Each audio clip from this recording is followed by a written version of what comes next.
Nagsagawa ng pupulong ang FAMSANA, Kasethan Group at si Ilagan City Mayor J. Diaz upang talakayin ang implementasyon at pagpapatupad ng agro-industrial feed mill project sa Barangay Kabandungan, Ilagan City, Isabela. Ang proyekto ay nakatakdang ilunsad sa ika-8 ng Abril ng kasalukuyang taon sa pakikipagtulungan ng City of Ilagan Chamber of Commerce and Industry.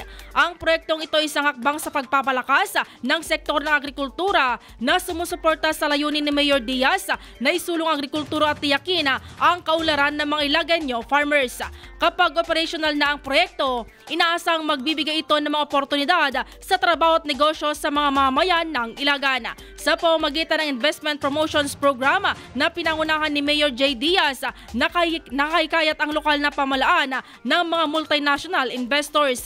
Samantala, may nakadakdang bumisita mula sa isang potential na investor para sa isang posibleng pamumuhunan na nagkakalaga ng 500 milyong pesos halaga ng state-of-the-art mechanical drying facilities sa lungsod ng Ilagan. IFM News.